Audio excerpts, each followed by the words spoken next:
Well, there are some people I thought I would never interview, and one of those people is sitting right in front of me, Dr. Jamal Bryant. Oh, thank you. It is my honor. It's good to be here with you. Thank I you. got to tell you, we both live in the same city. Yes. And honestly, I thought I am never going to ever get this interview. I've tried for the last 2 years, to be Wow. fair with you, and your schedule is busy. It is. So it leads to my first question. All right. As I was driving on this beautiful campus here, Yes. how do you do all of this? You are a dad. You're an Yes. author. Yes. You're a pastor. Yes. I would say you're a civil rights leader. Yes.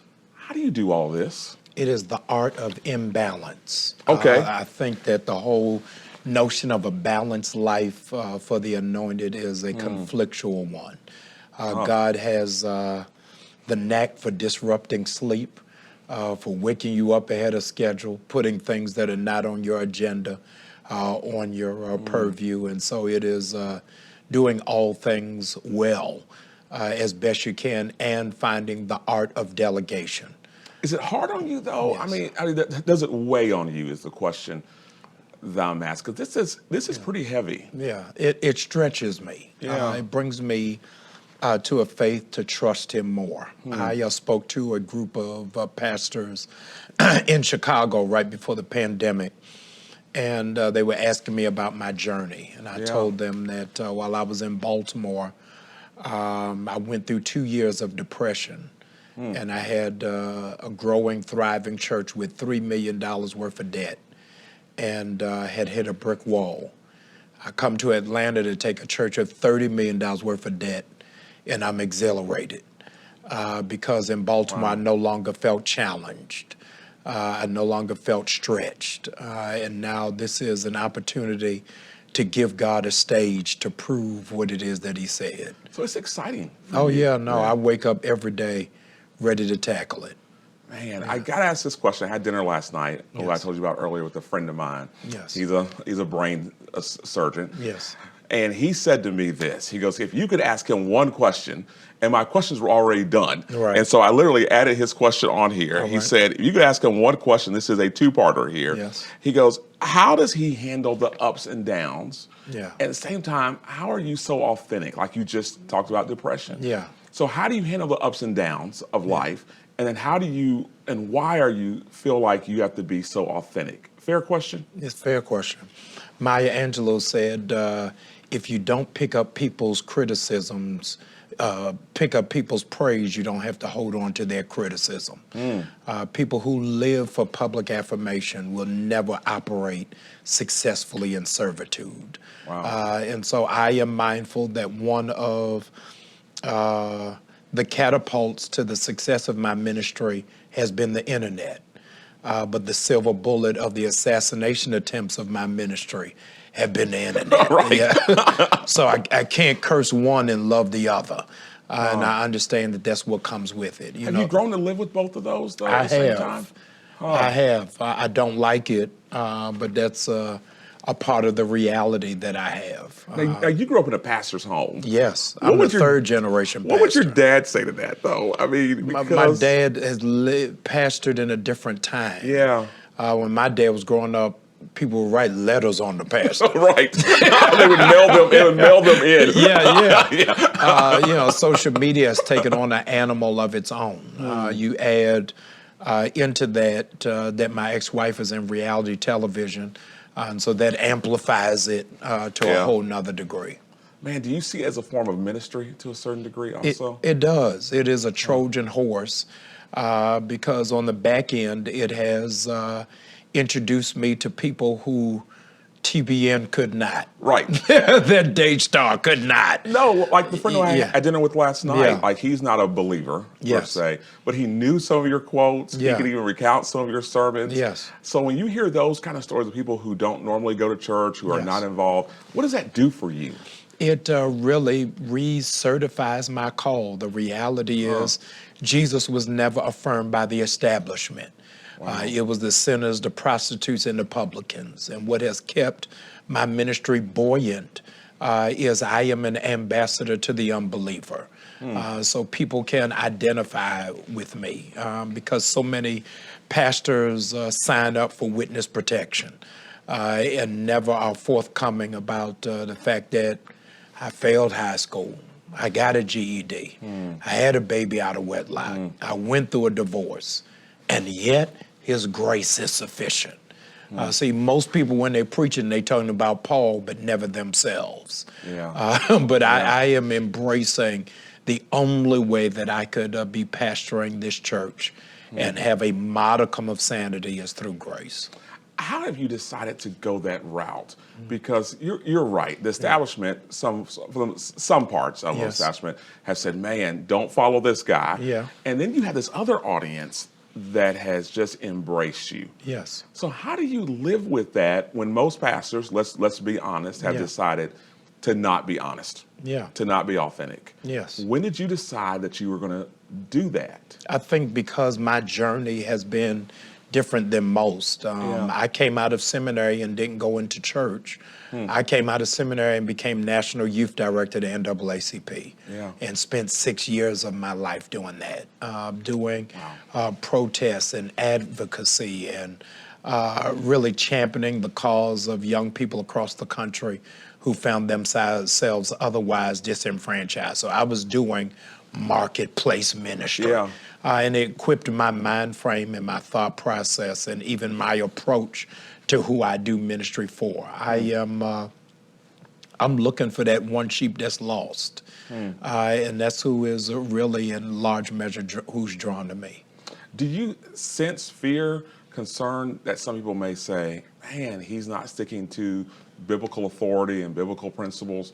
Does that concern you at all? No, those are only said by people who don't read the Bible. That is our responsibility, is not to preach to the church, but to those who are lost. And that's who I believe my responsibility and my assignment is to. I got to ask this next question here. Do you see yourself as a visionary leader? I am. I am a passionate dreamer. I have a robust and deep staff because I know my deficits. I am not detail-oriented. I am big picture. But I've surrounded myself with competent and capable people who are able to help put legs under what it is I envision. So you get up every morning, I'm assuming, going, this is the big vision. This is what I feel like I need to do. Where does that come from? I don't know. So my team will tell you, a month ago, I gave them the calendar for the whole year for next year, down to speakers, down to events, down to what book you're going to read every month, because that's just the way that my mind is wired. Do you think at times the people that you surround yourself with, what do they think of this big vision? Because I was doing my research here, and I said to myself, okay, affordable housing, clinic that's going to go up as well, prison reform stuff. It's a lot. Like literally, I went to bed 2 nights ago during this research, and I said, I'm lazy when I look at what you do. So where does that come from? And where does that drive come from to want to do all those things? It is the search for significance. The reality is every person, Dale Carnegie wrote in his book, How to Win Friends and Influence People, says everybody at their core wants to feel like they're special, wants to feel like they mean something. You go home from this interview and your wife asks you, do you love me? And you respond back, I love everybody. You're going to be on my couch tonight. It won't be going well. And I think that the role of ministry is how do I make everybody feel special? And so I've adopted a philosophy here at the church that my grandmother gave me, who raised 10 children in the projects of New York. She said, it is not charity when it's family. And so we're not doing people a favor. See those people as your cousins, as your extended family. And so as a consequence, we fed 800,000 people in the pandemic because we weren't doing charity. We were feeding our family. And when you operate in that mind frame, it really keeps you with a pure heart and clean hands. And then tomorrow, you're serving 1,000 people. 1,000 people, turkeys. It's going to be absolutely amazing. And I want to say and underscore that serving has become our Sabbath. I am doing worship in our studio that holds 50 people. So what you have to see in context, I see more people in serving than I do in worship. But you enjoy that, though. Oh, no, absolutely. But that is what has become our evangelism tool. So people are going to come on this campus tomorrow to get groceries for their family, and they don't have to be members. Nobody's pulling up their tithing record. Nobody's going to ask them, are they saved? Nobody asks, what is your zip code? Are you hungry? And that is, I believe, the Great Commission for all of us. And so people have pulled up and said, hey, are you the pastor here? I said, yes. I'm going to come back here. Now, what's significant, they've never heard me preach. Don't know if I can sing. Don't care that I went to Morehouse or Duke. They watch me serve. And when we go into that model, I think that that's when the body of Christ is illumined. I got to tell you, I did, once again, a little bit of research. So I came out here a couple of weeks ago, getting ready for our interview together. And I asked people just randomly in the mall, and one person said to me, they said, man, he gets out there and he serves the entire time. And so it's not a photo op. Right. Like, you really get out there and, you know, put groceries in people's cars, that whole 9 yards. What does that do for you inwardly? It keeps me humble. An old preacher told me years ago, you can't be a shepherd if you don't smell like sheep. And so in order to do that, you have to be amongst the people. So many leaders want to be above them, but don't want to be amongst them. And so it really keeps me honest. Am I a preacher or am I a pastor? If I'm just a preacher, I need a microphone and a stage. If I'm a pastor, then it requires me to go out amongst them. How has the Pastor Jamal Bryant changed from the one in Baltimore to what we see here in Atlanta? 300 miles and running. Okay. It is a completely night and day experience for me. I pastored in Baltimore primarily young people, Gen Xers, which is what I am. It was a hip hop church. I started my church in 2000, and I had dreads in my hair and was wearing throwback jerseys and Air Jordans. I say often to the leaders here at New Birth, this is the very first time in my pastoral ministry I had to say to a member, yes, ma'am, because there's the age demographic. It is a socioeconomic shift from who I pastored in Baltimore.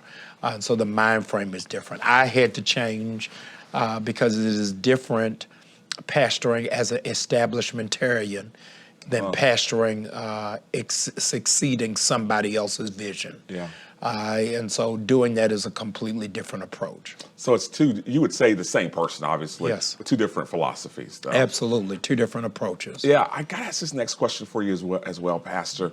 When you take a look at who you are and how you're wired, do you see yourself as a civil rights leader, as a civic leader, as an activist? How do you see yourself in that role? I feel that that's my first calling, actually. I never wanted to be a pastor. I saw myself following in the steps of Reverend Jackson, Reverend Sharpton, being a preacher, but not pastoring a local church. I tell people this funny story is in 1999, I was National Youth Director at NAACP. And the president and CEO at the time was now Congressman Kwesi Mfume. He came down with laryngitis and asked me to give the keynote address. I gave the keynote address. I'm 26 years old. It's the major moment of my life. I mean, USA Today the next day. And I come off the stage of what I think is the best speech of my life. And I walk off the stage, and Dick Gregory meets me at the bottom of the stage and grabs me by my collar and throws me against the wall and says, young man, I don't know you, but you are out of order. I didn't know Dick Gregory but through legend. And he says, when I was growing up, people, when they were in trouble, will call on two names, Jesus and the NAACP. He said, you are part of a generation that doesn't call on either. You don't belong here. You're supposed to be a pastor. And it's from Dick Gregory, who didn't go to church, who didn't believe in church, And so he planted that seed in me. It wasn't some great bishop, wasn't no prophet. It was a comedian. Dick Gregory. Dick Gregory called me into pastoring. I started a church 9 months later, and my first Sunday, Dick Gregory was there. And so my journey has been a completely different one, off the rails from the beginning. Yeah. Do you see, when you look back at that, to where you're at now, are there some days you go, man, if I wasn't doing this, I would be doing this? Yes. And what would that this be? Would it be activist? All day, every day. Yeah. In my sleep, I'd be working with the Rainbow Coalition, the NAACP, the Urban League, or by now, probably I would have started my own. Yeah. So does that resonate with you in your heart when you're, like Thursday, you're going to Brunswick, Georgia? Yes. Do you get excited about that? Oh, when you're in those absolutely. settings? It's going to be great. Yeah. It will probably be the largest gathering of clergy in modern history for a civil rights initiative. Yeah. I'm excited on the possibility of knowing we are repackaging what mass media has placed as a caricature around what black preachers look like and what they do. Yeah. And so I'm excited about it. Can we talk about that for just a minute? Yeah. Because I've talked to several black pastors who said, if someone would have said if these were white pastors, then you would have people, who would have come out and said religious freedom, discrimination, all of those things. Do you get concerned of why that's not been brought up? Part A of this question. The other part, are you wondering where is our white evangelicals, brothers and sisters, when they heard that comment, no black pastors should come into the courtroom? I've been looking for them. This is not a trial around Ahmaud Arbery. This is a trial about religion in America. Because we've got two different brands of Christianity in one country. Yeah. Some Christians who champion children in cages at the border. And then other Christians who say, this is not civil, it is not humane. You've got one brand of Christianity that would suggest that Jesus was right, even the least of these. Then you've got another brand of Christianity that is saying, don't tax the rich. And so Christianity is on trial in this country, and I hope that the brand that I am with is found guilty of being closest to the cross. Gotcha. I'll be praying for you on Thursday, Thank you. by the way. Next to last question here. You're a single pastor. Yes. What is that like, leading all of these people? And I ask this question with all sincerity. Yes. What's it like leading as a single pastor, one of the fastest, largest growing congregations in the city, for sure, and in the country? What is that like? A nightmare. Okay. It is. My parents have been married for 52 years. My grandparents were married for 70. I am the first person in my family to go through a divorce. And so I value marriage and esteem it and want to be married. So you ain't married again? Oh, yeah. Really? Okay. Oh, no, absolutely. I don't think that you can effectively operate at this level single. I think that it's part and parcel of what is necessary to lead at this level, is to have a balanced and a grounded family life. Last question here. When you see ministry for the next 10 years, what do you see? I see high tech and high touch. Church will never be like what it was in 2018 or 19. The overwhelming majority of people are embracing the whole notion of being hybrid. If it takes 30 days to create a habit and people have been out of church for 19 months, the reality is a great number of people are not returning. Not because they don't love God, not because they're not committed to the church, but they found a way to praise God in their pajamas and eat pancakes at the same time. Are you ready for that, though, as a pastor? I think so.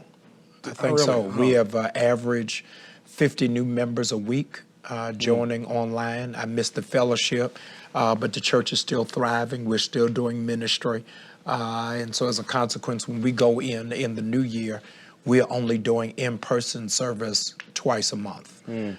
So twice a month we'll be in, and then twice a month we'll just be completely virtual. But you're ready for it, though, as a pastor. Yeah. Should other pastors be ready for it, too? They got no choice. The reality is, think about it, the majority, 76% of people now do their Christmas shopping online. So it is only the church that doesn't understand the trends that are happening. Culture changes every four years. Church culture changes every 20. So the average church is 15 years behind schedule. So imagine the average church is excited they're on Facebook, but all the children are on Snapchat. Yeah. And so we're going to have to really evolve and push to where technology is. And when it comes to evolving just on cultural issues, yes, where should the church be on some of these?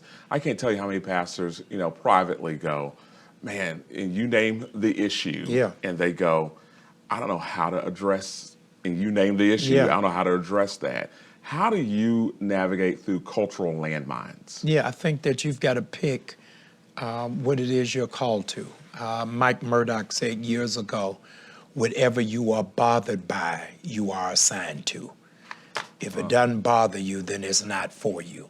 And so there are a whole lot of issues, but I can't expend all of my energy on universal health care. Can't do all of my energy on minimum wage. I can't do all of my energy on environmental racism.